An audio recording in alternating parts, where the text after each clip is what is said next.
Justin wakes in the small hours of the night to a vivid sense of danger. He reaches out and touches his son, not to rouse him, but to feel him, to know he is there. Every nerve in his body has gone alert. The frogs seem unnaturally loud in their drumming, and the darkness beyond the flap of his tent seems too still. It is that old hair on the back of your neck sensation. You just know.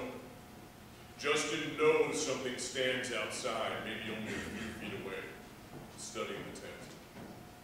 He concentrates on his ear, opening it up to accept every sound, trying to blot out the rumble of the river, and determine whether it's a hand, or a paw, or the wind rushing up against the tent.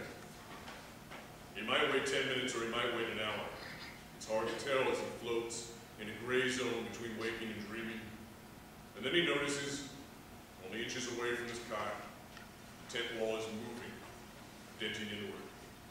This is not the wind. This is a compacted pressure, rounded and growing in size, coming slowly toward him. A snout or a paw.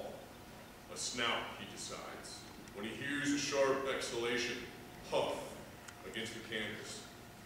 He's sitting up in his cot and leaning away from the indention, only an inch now from his face.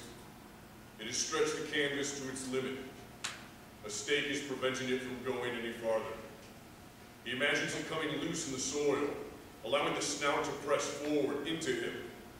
He imagines what is waiting on the other side, a muscled head, wider than his torso, bearing a buttoned black nose that he can presently hear snipping and blowing as it explores the scent of the tent and guesses at what lies hidden inside it. And he imagines, finally, his face snatched off like a mask, swallowed in a lathery slurp. He feels a scream in his throat and dampens it to a whimper by clamping his jaw so tightly that something clicks behind his ear. It is all he can do to keep from rolling out of the sleeping bag, shouting a warning, waking his father from his slumber so that they might snatch up their rifles and fire in tandem. Instead, he does something he doesn't completely understand.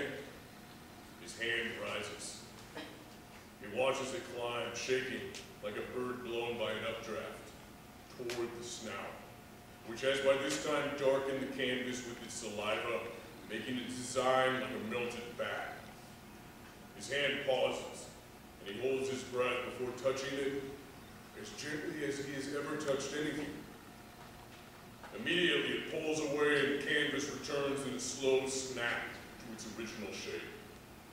He waits for what must be the longest silence of his life, certain the tent is about to collapse all around him or tear open with a sudden slash.